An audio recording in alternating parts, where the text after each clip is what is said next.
Bismillahirrahmanirrahim. Assalamualaikum warahmatullahi wabarakatuh. Innal hamdalillah nahmaduhu wa nasta'inuhu wa nastaghfiruh wa na'udzu billahi min shururi anfusina wa min sayyiati a'malina.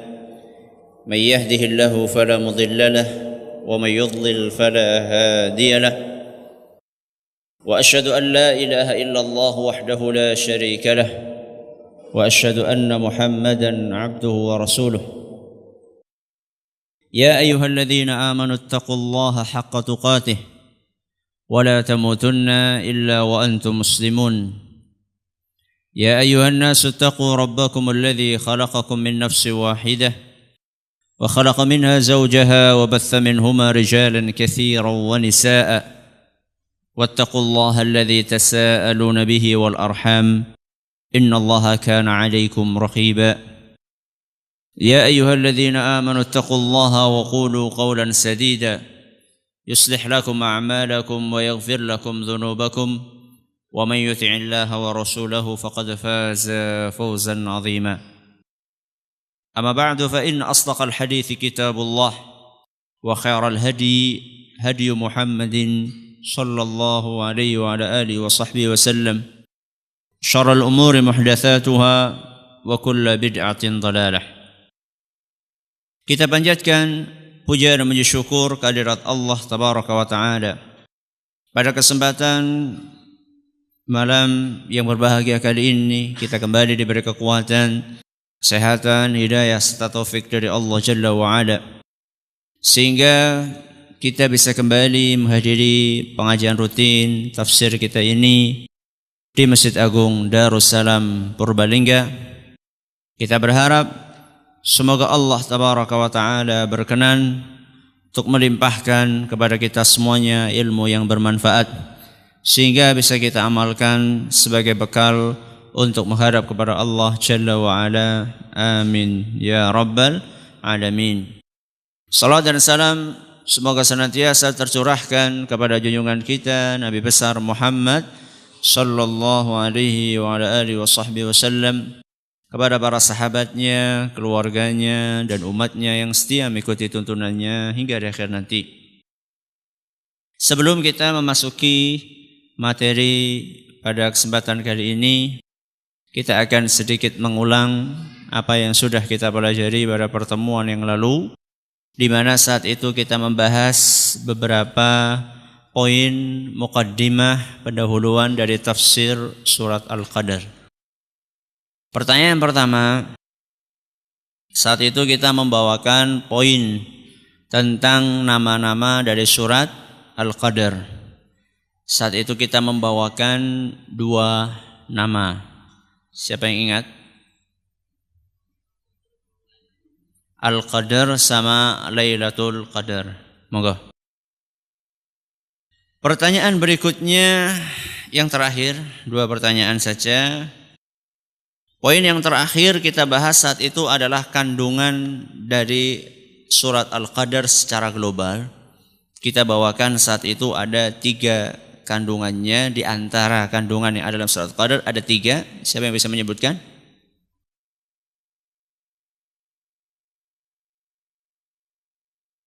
Bagus, yang kedua. Ya. Bagus sekali, monggo. Jamaah sekalian kami hormati, para hadirin dan hadirat sekalian yang semoga senantiasa dirahmati oleh Allah Azza wa Jalla, para pendengar Radio Insani 102.2 FM di Purbalingga dan sekitarnya, para pendengar Radio Best FM di Solo Tigo dan sekitarnya, para pendengar Radio Roja di Jakarta, di Bandung, di Lampung, dimanapun Anda berada, serta para pemirsa UFI TV yang semoga senantiasa dirahmati oleh Allah Azza wa Jalla. Malam hari ini insyaallah kita memasuki ayat yang pertama dari surat Al-Qadar yang bunyinya Inna anzalnahu fi lailatul qadar, yang terjemahannya inna sesungguhnya kami anzalnahu, sesungguhnya kami menurunkannya, yakni Al-Quran, fi lailatul qadar, di malam qadar atau di Lailatul Qadar. Pertama, Allah mengawali firman-Nya dengan kata inna, yang artinya sesungguhnya kami. Kami di sini yang dimaksud siapa? Allah. Kami itu kata ganti untuk satu atau lebih dari satu? Lebih dari satu. Kami. Kami berdua, kami bertiga, enggak ada kami bersatu itu enggak ada. Yang ada kami berdua, bertiga, berempat, bersepuluh. Kami. Allah berapa? Satu. Qul huwallahu ahad. Katakanlah Allah itu satu. Kenapa? Kalau Allah itu satu, di sini Allah menggunakan kata ganti kami. Kenapa coba? Bagus. Yang pertama adalah untuk menunjukkan keagungan Allah. Ini yang pertama. Karena Allah Subhanahu wa ta'ala agung dan maha agung, maka Allah Subhanahu wa ta'ala layak untuk menggunakan kata ganti kami. Ini yang pertama. Hikmah yang kedua, kata para ulama, adalah untuk memberikan isyarat bahwa apa yang akan diberikan oleh Allah sesudahnya adalah sesuatu yang besar. Apa yang akan diberikan Allah? Al-Quran. Jadi setelah Allah mengatakan inna, sesungguhnya kami, ini adalah sinyal dari Allah Subhanahu wa ta'ala untuk memberitahukan bahwa setelah ini Allah Subhanahu wa ta'ala akan memberikan sesuatu yang besar. Makanya cocok seandainya Allah menggunakan kata kami.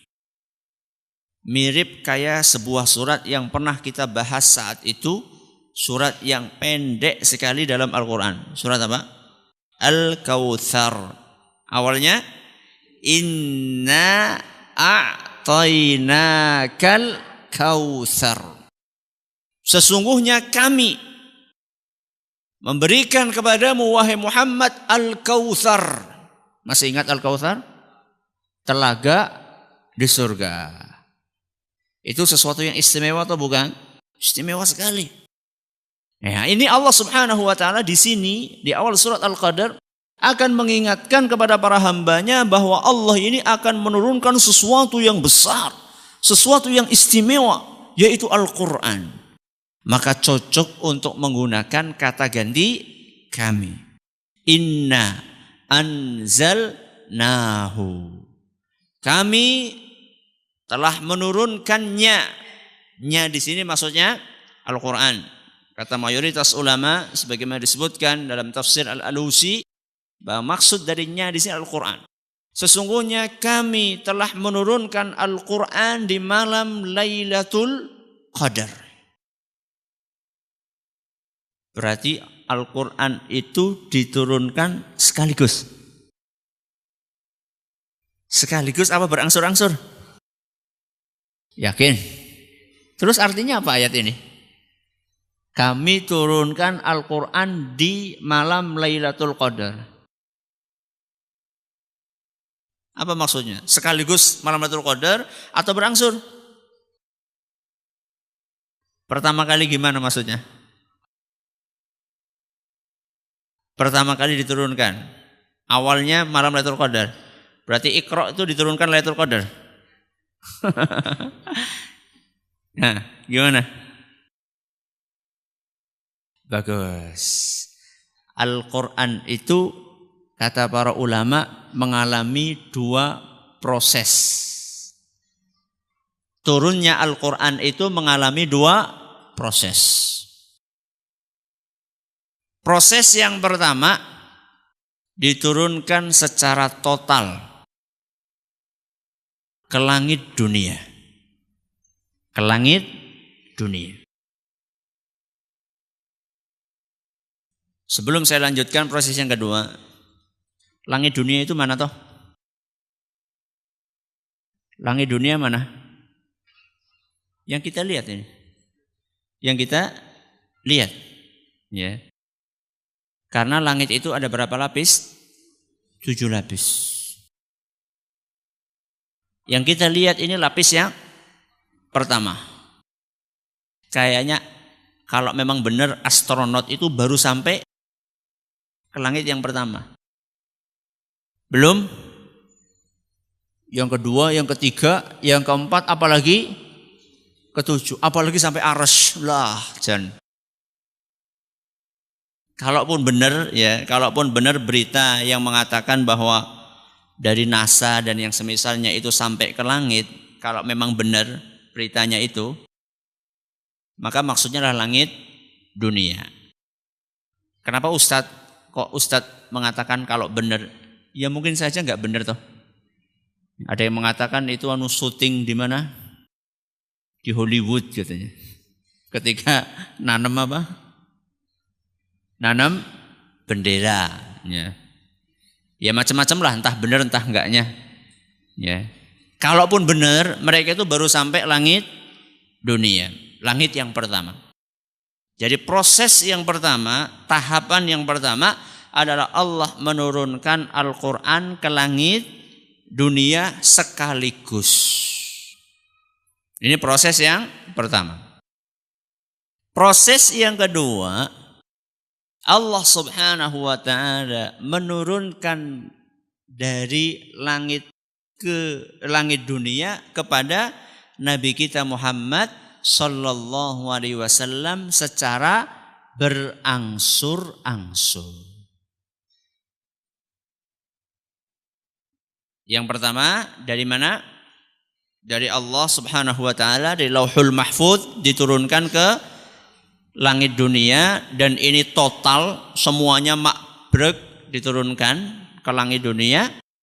Proses yang kedua, setelah diturunkan ke langit yang kedua di langit dunia, kemudian diturunkan secara berangsur-angsur, secara bertahap kepada Nabi kita Muhammad sallallahu alaihi wa alihi wasallam. Dua tahapan ini dijelaskan oleh Ibnu Abbas radhiyallahu anhuma ketika beliau mengatakan unzilal Qur'anu fi lailatul qadri jumlatan wahidatan ila sama'id dunya. Al-Qur'an diturunkan sekaligus pertama kali di malam Lailatul Qadar ke langit dunia. Jadi ini tahapan yang keberapa? Yang pertama.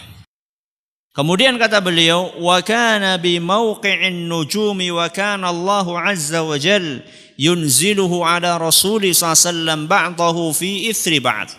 Setelah itu Allah Subhanahu wa taala menurunkan Al-Qur'an secara bertahap sesuai dengan peristiwa. Makanya kita sering mendengar ada istilah asbab nuzul. Jadi Al-Qur'an diturunkan kebanyakan sesuai dengan peristiwa-peristiwa yang terjadi. Perkataan Ibnu Abbas ini diriwayatkan oleh Imam Al-Hakim dan dinyatakan sahih oleh beliau dan juga oleh Imam Az-Zahabi rahimahumullah. Berarti berapa proses? 2 proses. Yang pertama Allah turunkan dari Lauhul Mahfuz diturunkan ke langit dunia. Dalilnya apa Ustaz? Ayat yang kita baca sekarang. Inna anzalnahu fi lailatul qadar. Sesungguhnya kami menurunkan Al-Quran di Lailatul Qadar. Makanya di dalam ayat yang lain, surat Al-Baqarah yang sering dibaca di bulan Ramadan, Allah berfirman, Syahru Ramadanalladzi unzila fihil Qur'an.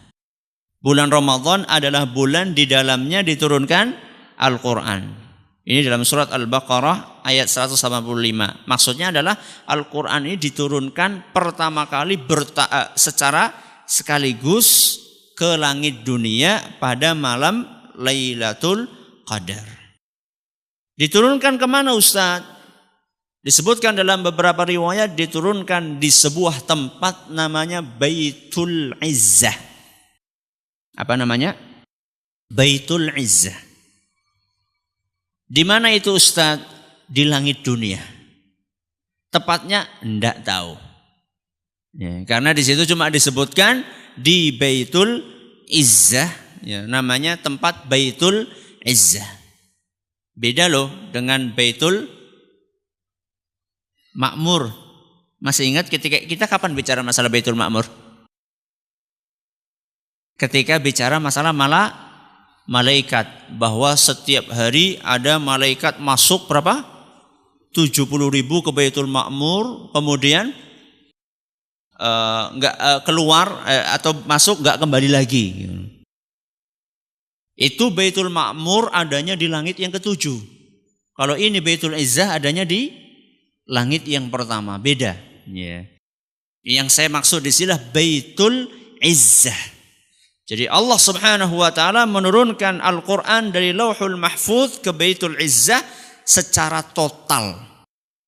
Apa hikmahnya Ustaz? Para ulama kita menjelaskan hikmahnya Al-Qur'an diturunkan secara total ke Baitul Izzah adalah untuk menunjukkan keagungan Al-Qur'an. Bahwa Al-Quran itu memiliki sebuah keagungan yang luar biasa sehingga diturunkan secara total makbrek ke Baitul Izzah. Sekaligus kata para ulama untuk memberitahukan kepada para penghuni langit.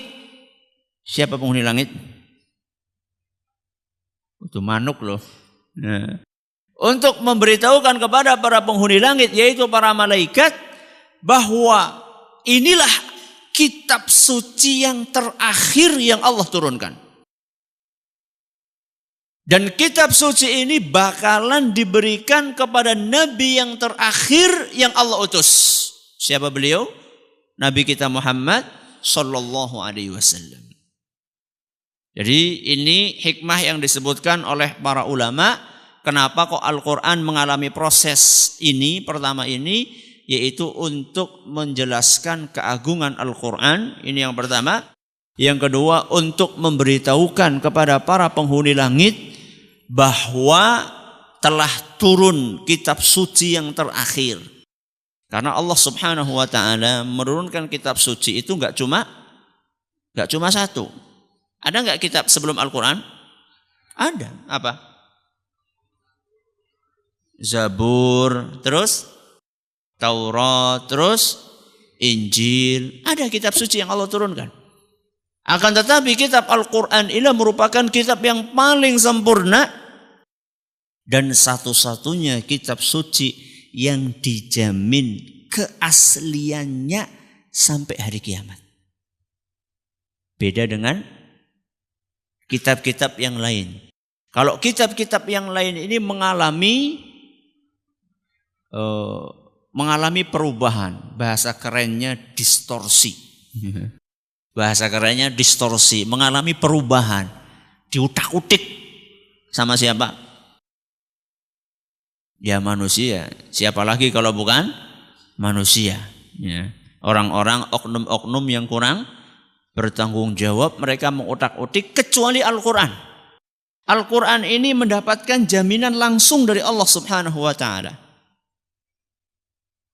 Makanya banyak sekali orang-orang yang hafal Al-Quran. Ya. Kalau ada satu kesalahan dalam Al-Quran, langsung bisa ketahuan. Karena begitu banyak orang yang hafal Al-Quran. Beda dengan kitab suci yang lain. Ya. Seperti Injil misalnya atau Taurat. Saya yakin jarang orang yang hafal Injil atau Taurat. Tapi Al-Quran, Masya Allah sekarang. Ya, banyak hafid orang-orang yang hafal Al-Quran. Itu adalah salah satu bentuk bagaimana Allah menjaga keaslian Al-Quran. Makanya hati-hati dengan pemahaman yang menganggap bahwa Al-Quran ini sudah mengalami penghapusan.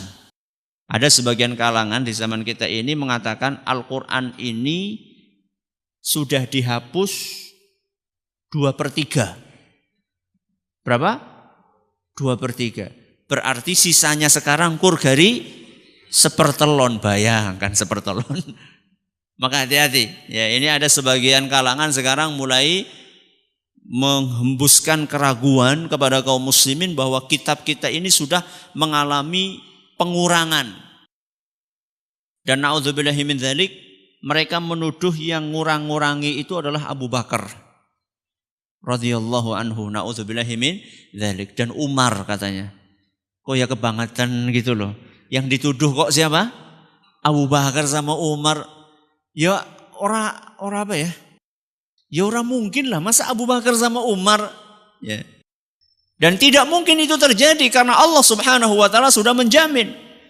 Masih ada yang tahu ayatnya? Inna nahnu nazzalna dzikra wa inna lahu lahafizun. Sungguh kami yang menurunkan Al-Quran dan kami pula yang akan menjaganya. Nah, kalau misalnya ada yang berubah berarti Allah Subhanahu wa taala nuwun sewu dalam tanda kutip apa? Kecolongan. Kok Allah bisa kecolongan si kepriwe gitu loh? Ya enggak mungkin lah. Jadi prinsip kita Al-Quran ini sempurna. Sudah, ini berarti proses yang pertama, yaitu diturunkannya Al-Quran dari mana? Dari Lauhul Mahfuz ke langit dunia, ke suatu tempat namanya apa tadi? Baitul Izzah.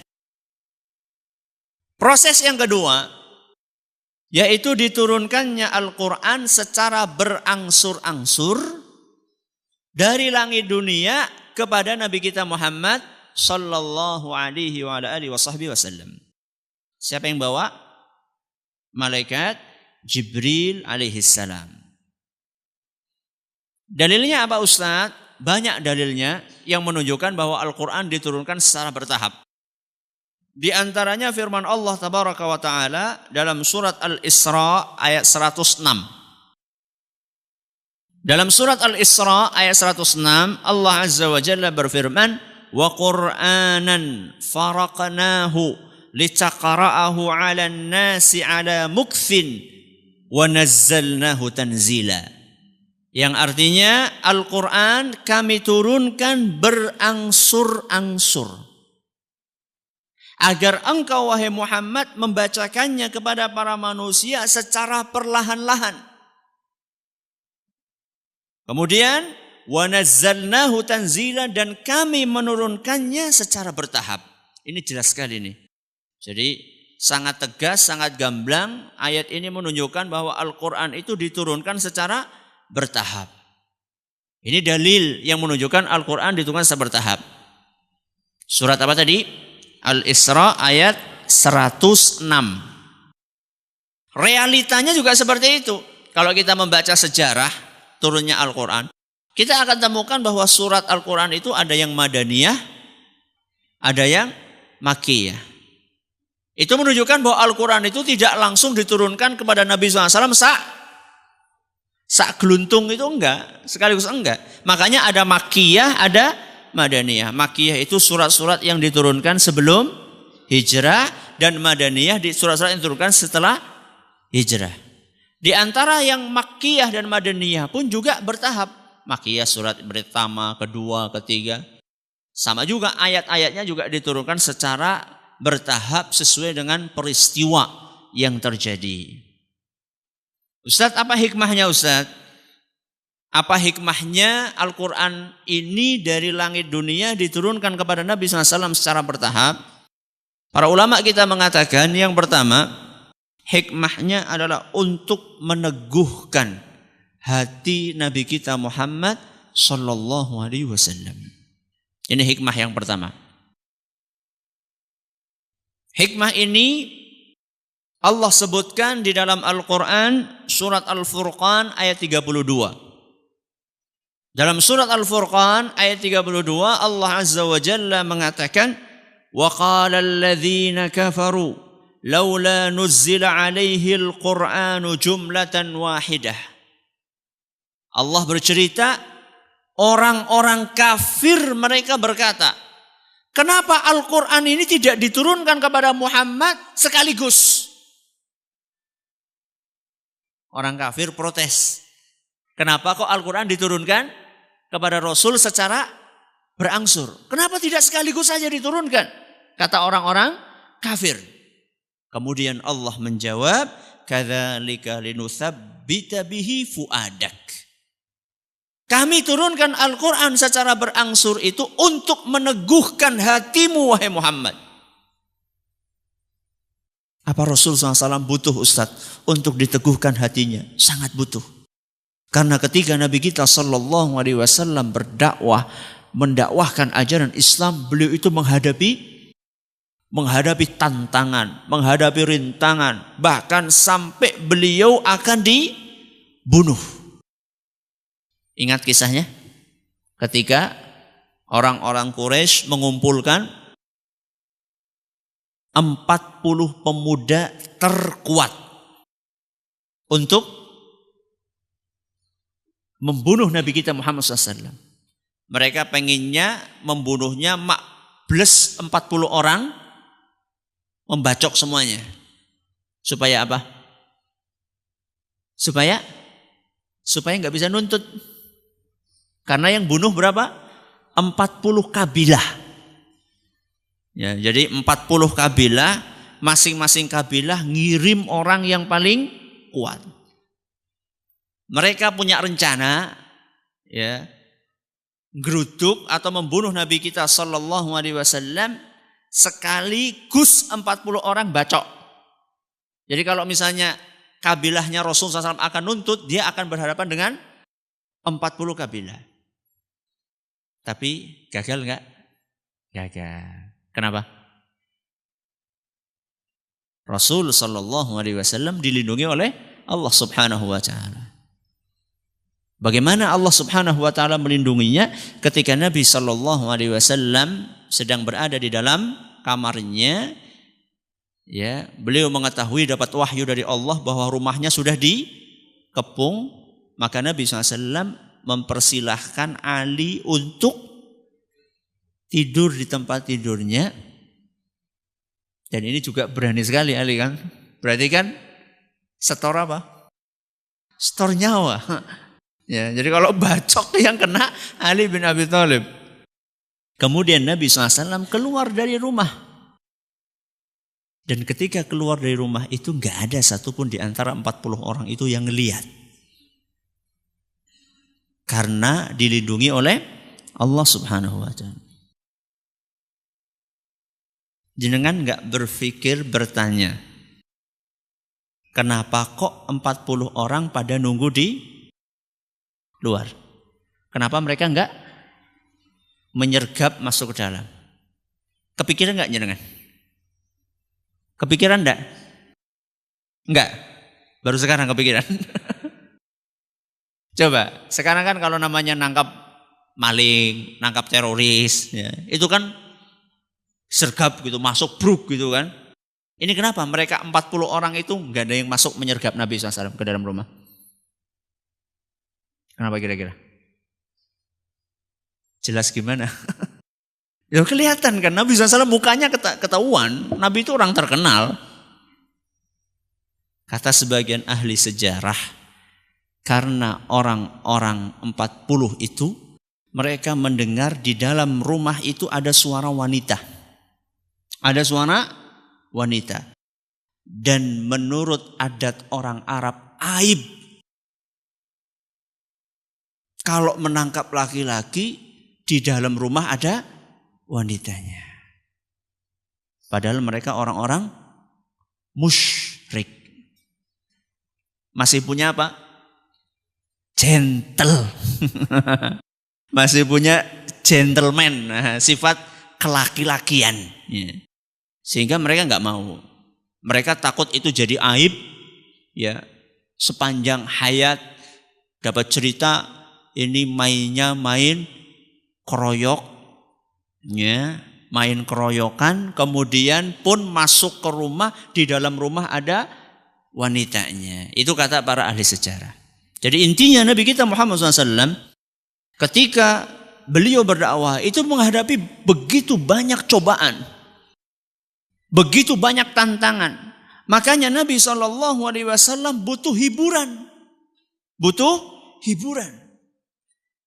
Hiburannya bagaimana? Wahyu dari Allah Subhanahu Wa Taala. Begitu Nabi SAW menghadapi cobaan ini, turun wahyu. Nabi SAW teguh lagi hatinya, kuat lagi. Setelah itu menghadapi cobaan lagi, Nabi SAW bersedih. Nabi pernah bersedih enggak? Pernah. Kenapa kira-kira bersedihnya? Kalau kita bersedihnya, utang urung lunas, itu kan? Ya, itu kan sedihnya kita. Kalau Nabi SAW saat itu sedihnya adalah kenapa kok si fulan tidak beriman, sudah didakwai. Kenapa kok si ada umatnya yang melakukan perbuatan yang maksiat. Nabi SAW bersedih. Nah, ketika Nabi SAW sedang mengalami masa-masa itu, Allah Subhanahu wa taala menurunkan ayat Al-Qur'an sebagai hiburan untuk beliau. Ya kayak kita sekarang lah, kalau ada musibah minta nasihat kepada Ustadz tolong saya lagi ada musibah. Apa itu? Saya punya masalah gini-gini. Tolong dinasehati. Misalnya pertama ibu saya baru meninggal, minta nasihat. Sebulan kemudian ada apa lagi? Istri saya meninggal, nasihat. Loh kenapa sih nggak pakai nasihat yang kemarin saja? Bisa aja kan? Ya, kenapa nggak direkam aja yang kemarin didengerin lagi? Beda Ustadznya. Jadi ini adalah hikmah yang pertama kenapa Al-Quran diturunkan secara bertahap kepada Nabi SAW adalah untuk meneguhkan hati Nabi kita Muhammad Sallallahu Alaihi Wasallam. Hikmah yang kedua, kenapa Al-Quran diturunkan secara bertahap? Untuk menyampaikan syariat Islam secara berangsur-angsur. Ini hikmah yang kedua. Untuk menyampaikan syariat Islam secara berangsur-angsur. Kenapa Ustadz perlu berangsur-angsur? Karena orang-orang Arab musyrikin saat itu rusak. Apanya yang rusak? Kabehan rusak. Ya. Akidahnya rusak. Ibadahnya rusak. Akhlaknya rusak. Nah kalau misalnya semuanya rusak ini, untuk memperbaikinya gimana? Bisa nggak langsung mabruk simsalabim berubah? Bisa nggak? Nggak bisa. Butuh tahapan. Butuh proses. Jangankan manusia yang punya hati, motor bodol. Ada motor bodol, bodolnya wis bodol-dol. Berarti sudah bodol, sudah parah. Apa langsung di max jadi? Nggak ada. Itu adanya di mimpi itu. Pertama mana montir di sini. Ya, apanya dulu yang digarap? Turun mesin, ya, copotnya disit, ya. Apanya dulu yang dicopot? Saya nggak tahu ini, saya nggak punya pengalaman ini.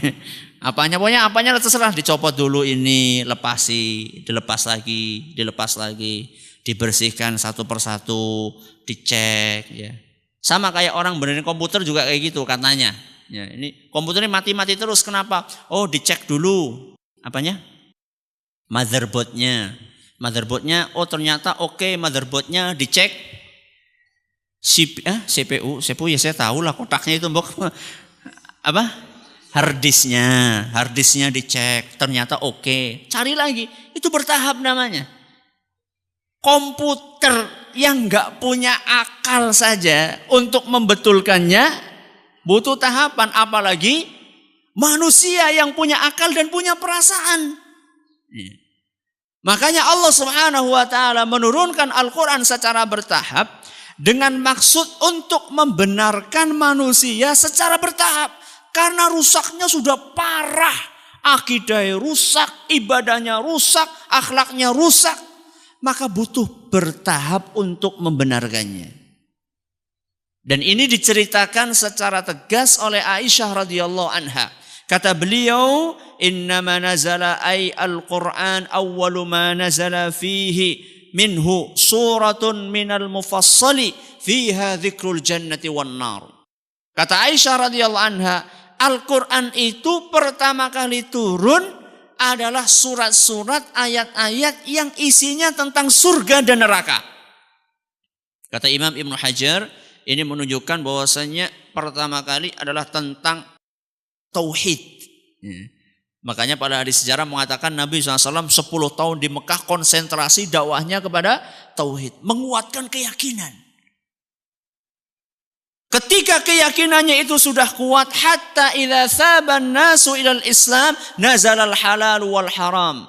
Ketika orang-orang sudah pada tertarik berbondong-bondong masuk ke dalam Islam, baru turun yang namanya hukum halal dan haram. Dalam istilah kita sekarang baru turun fikih. Baru turun fikih. Oh ini halal, oh ini haram. Kenapa Ustadz kok pakai butuh tahapan seperti itu? Kata Aisyah radhiyallahu anha, walau nazala awwalu syai'in la tashrabul khamra laqalu la nada'ul khamra abadan. Andaikan Al-Quran pertama kali turun ayat isinya jangan minum khamr. Kira-kira gimana mereka?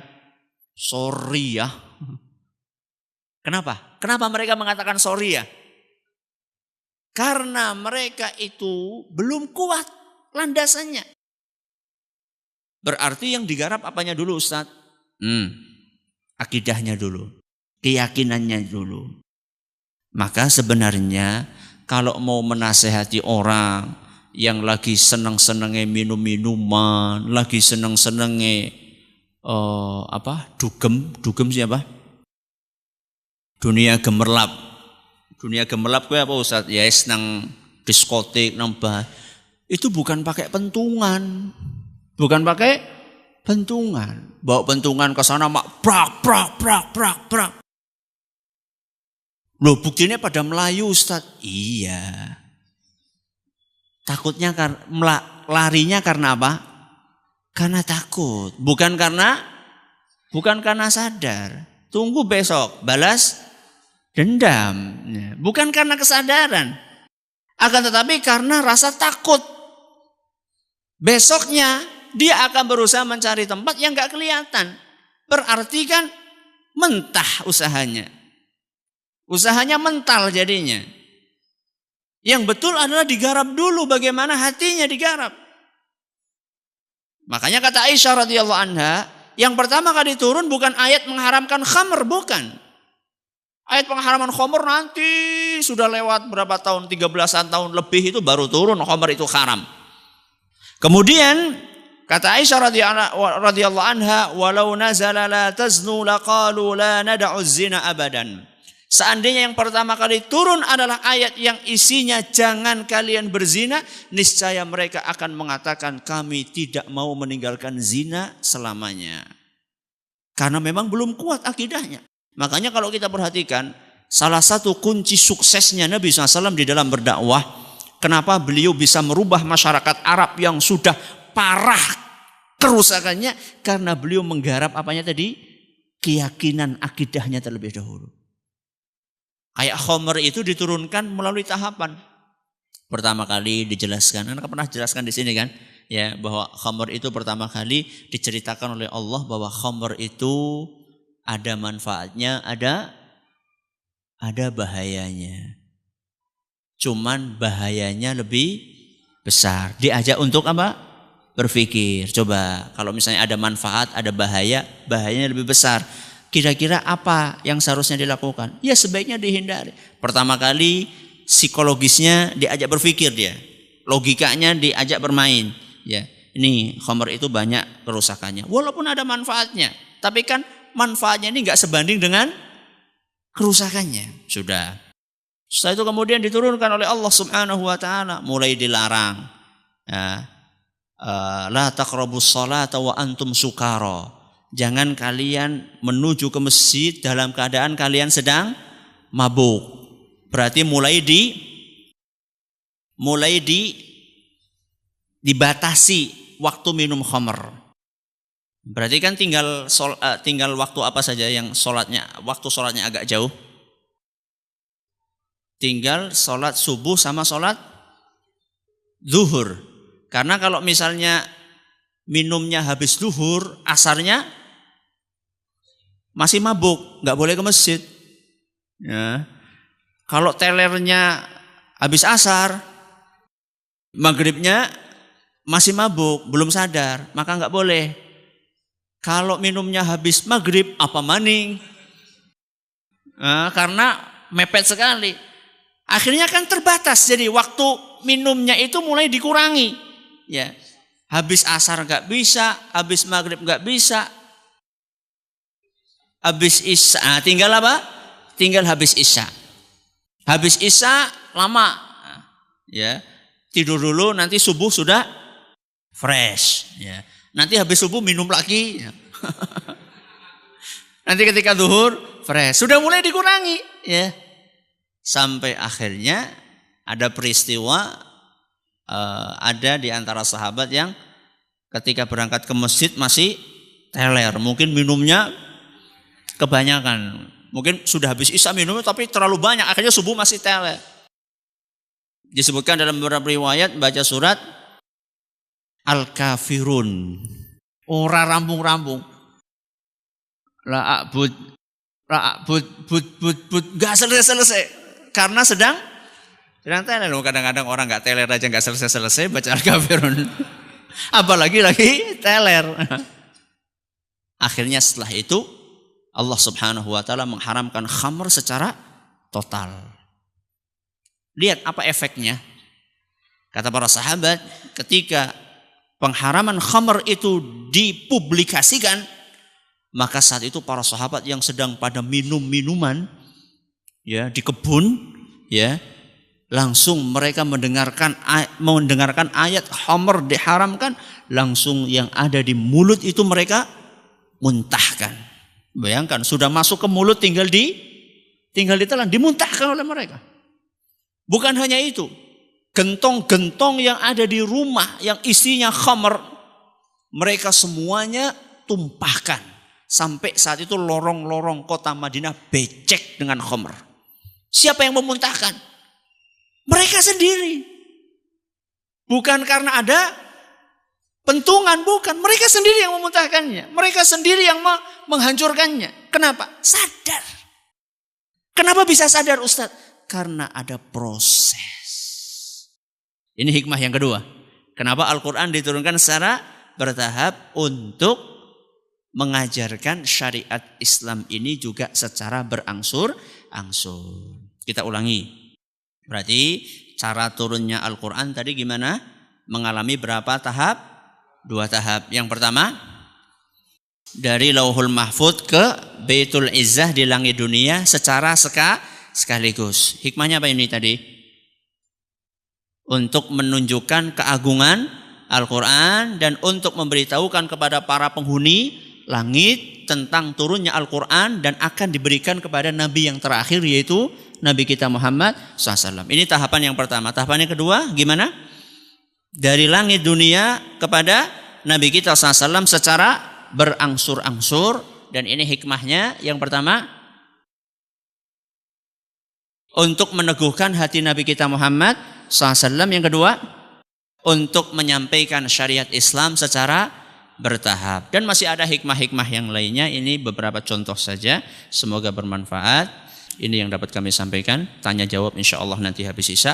Wallahu ta'ala a'la wa a'lam. Subhanakallahumma wa bihamdika asyhadu an la ilaha illa anta astaghfiruka wa atubu ilaik. Wassalamualaikum warahmatullahi wabarakatuh. Bismillahirrahmanirrahim. Alhamdulillahirabbil alamin wassalatu wassalamu ala nabiyyina Muhammadin wa ala alihi wa sahbihi ajma'in. Amma ba'd. Kita bacakan beberapa pertanyaan yang sudah masuk. Yang pertama, Ustaz, ada yang mengatakan bahwa memelihara jenggot itu adalah tradisinya orang Arab. Benarkah hal itu? Tidak benar. Itu adalah ajaran Nabi kita Muhammad sallallahu alaihi wa alihi wasallam. Banyak sekali hadis yang menyebutkan hal itu. Dan redaksinya macam-macam sekali. Ya, redaksinya berbagai macam. Di antaranya sabda Nabi SAW, "U'fu al-liha." Biarkanlah jenggot kalian itu tumbuh. Ya. Jadi bukan tradisinya orang Arab. Ungkapan seperti ini mirip kayak orang yang mengatakan wanita pakai jilbab itu adalah budayanya orang Arab. Itu bukan budaya orang Arab. Ini adalah ajaran agama Islam. Sebenarnya penting manakah antara berbakti kepada orang tua sendiri dengan berbakti kepada suami? Kalau Anda seorang wanita, ya, maka ketika Anda menikah, Anda sudah berpindah kekuasaan di tangan suami. maka saat itu harus mendahulukan kebaktian kepada suami di atas kebaktian kepada orang tua. Berbeda dengan seorang anak laki-laki. Kalau anak laki-laki, maka kebaktiannya kepada orang tua itu di atas segalanya. Walaupun bukan berarti hal itu mengabaikan istrinya. Ya, di atas segalanya maksudnya di atas para manusia. Ya, kalau Allah jelas tujuan utama. Jadi beda antara anak laki-laki dengan anak perempuan. Kalau anak perempuan ketika menikah maka sudah berpindah kewajibannya kepada suami, walaupun bukan berarti memutus sama sekali hubungan dengan orang tua ya. Tidak ada yang mengajarkan seperti itu. Yang kita bicarakan sekarang adalah ketika bersinggungan, ketika dua kepentingan bertabrakan, maka yang harus didahulukan kalau wanita adalah kepentingannya siapa? Suaminya. Dan seharusnya suami ini juga punya pengertian, memberikan kepada istrinya kesempatan untuk menyambung hubungan dengan orang tuanya. Jangan egois, suami jangan egois. Jika wanita berhalangan, apakah bisa mendapatkan malam Lailatul Qadar? Bisa insya Allah, dengan cara menghidupkan malam itu dengan ibadah, berzikir, ya, membaca Al-Quran tanpa memegang mushaf, ya, banyak. Ya. Jadi tidak harus atau tidak mesti wanita yang haid itu tidak bisa mendapatkan Lailatul Qadar. Bolehkah istri meminta suami tetap di rumah ketika malam-malam Lailatul Qadar? Untuk apa? Ya, kalau memang mendesak sekali, takut ada sesuatu yang membahayakan atau mencelakakan, tidak apa-apa. Tapi kalau misalnya aman-aman saja ya, kalau bisa ya suami dikasih kesempatan untuk beritikaf atau yang semisalnya untuk mencari Lailatul Qadar. Walaupun di rumah pun sebenarnya juga bisa mencari Lailatul Qadar. Tidak harus di mana? Tidak harus di masjid. Bagaimana dengan perempuan yang sholatnya di rumah? Mau melaksanakan sholat sunnah fajar atau sunnah qobliyah duhur, tetapi masjid di sekitar rumah sudah qomat. Masih bolehkah kita melaksanakan sholat sunnah? Masih boleh. Masih boleh. Karena Anda sholatnya tidak ada kaitannya dengan jamaah yang ada di masjid. Kalau ada Al-Quran kertasnya ada yang rusak tulisan Arabnya, bagaimana cara membuangnya karena sudah tidak dipakai? Bagaimana cara mengamankannya? Apa dibuang begitu saja? Para ulama kita mengatakan bahwa Al-Quran yang sudah tidak bisa dimanfaatkan maka dimusnahkan dengan cara dibakar.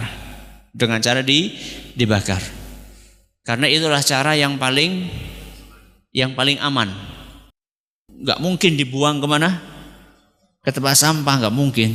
Ya. Maka yang paling aman Al-Quran yang sudah tidak bisa dipakai, kata para ulama, adalah musnahkan dengan cara dibakar. Dengan cara dibakar. Dan tentunya kan kita maksudnya bukan untuk menghinakan Al-Quran. Maksudnya justru adalah supaya Al-Quran itu tidak dihinakan. Karena kalau sudah rusak, ditumpuk-tumpuk, ya, ditaruh di gudang, ya, penuh dengan debu, ya, mungkin ada tikus di situ, naudzubillah min dzalik, ya. Maka yang paling aman itu adalah kata para ulama dibakar. Ya, itu lebih aman. Kadang-kadang di masjid kan ada potongan-potongan lembaran-lembaran yang sudah sobek, ya. Itu di situ banyak kalimat Allah Azza wa Jalla dan itu ayat-ayat Al-Quran dan tidak layak untuk ditumpuk-tumpuk seperti itu. Apa yang menjadi dasar sahabat menyusun mushaf Al-Quran seperti sekarang ini? Wahyu dari Allah Subhanahu wa taala dan arahan dari Nabi kita Muhammad sallallahu alaihi wasallam. Jadi urutan suratan itu bukan karangan sahabat. Jadi para sahabat mengurutkan Al-Quran seperti ini sekarang. Walaupun ayat yang pertama turun surat Iqra, sedangkan di mushaf Al-Quran pertama kali muncul Al-Fatihah. Itu bukan karena idenya para sahabat, bukan. Itu adalah arahan dari Nabi kita Muhammad sallallahu alaihi wa alihi wasallam. Ustadz, saya anak usia 10 tahun. Setiap hari saya pergi ke rumah saudara. Tapi sepertinya saudara saya tidak suka sama saya karena saya sering memberi nasihat kepada dia. Tapi malah dia marah. Sudah berumur 13 tahun, kegemarannya orang Korea. Boy band. Boy band Korea. Apakah boleh saya makan hati kepada saudara saya? Gimana maksudnya makan hati ini? Ya, kalau Anda adik yang berusia 10 tahun ya menasihati saudaranya, maka itu sebuah amalan yang mulia. Jadi ketika punya kepedulian untuk menasihati saudaranya, padahal usianya baru berapa? 10 tahun, itu sangat baik. Akan tetapi mungkin cara menyampaikannya yang lebih diperlembut lagi. Ya, kalau misalnya sudah menyampaikan dengan cara yang lembut, kok tetap ditolak, ya nggak usah makan hati. Ngapain makan hati? Capek sendiri. Didoakan saja.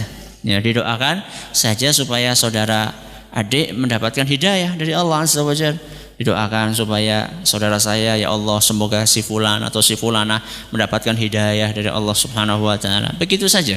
Ya, enggak usah makan hati capek sendiri. Ya, mendingan didoakan dapat pahala.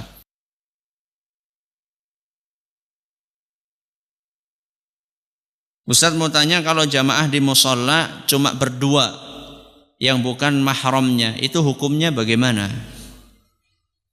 Ya, boleh sebenarnya, ya boleh selama tidak menimbulkan fitnah. Akan tetapi wanita itu afdolnya sholat di mana? Sholat di rumah. Wanita itu lebih afdol untuk sholat di rumah. Loh Ustaz, kalau misalnya saya sholat di rumah, itu bapak-bapak itu nanti sholatnya sendirian di masjid. Ya enggak apa-apa.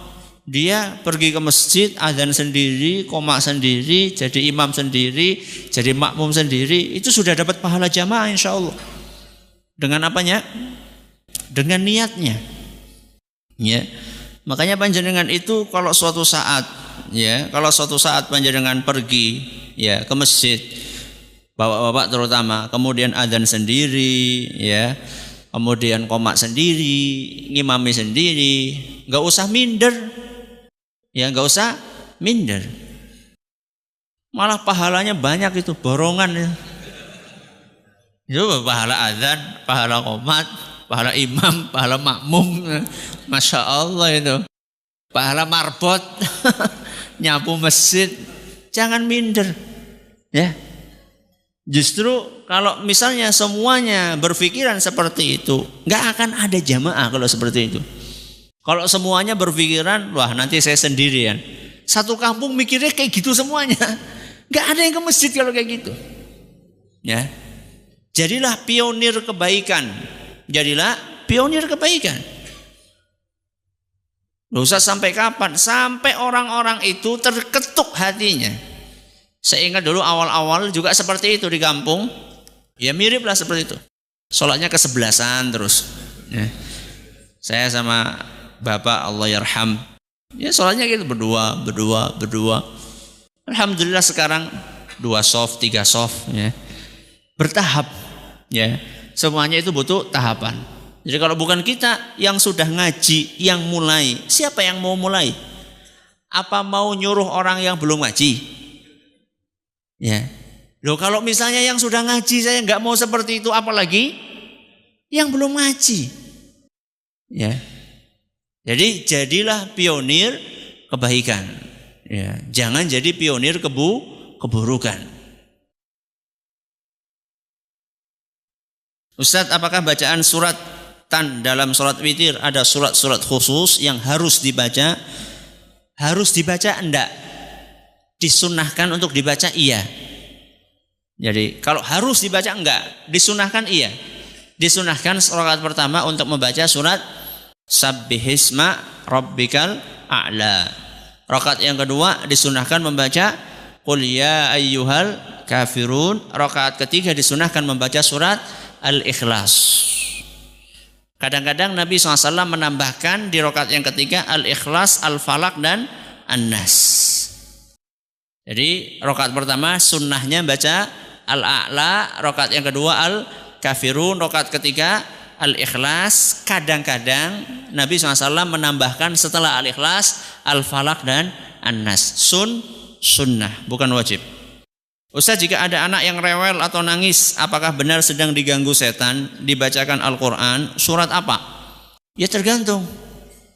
Ya mungkin nangisnya karena dicubit, mungkin nangisnya karena haus, ya macam-macam.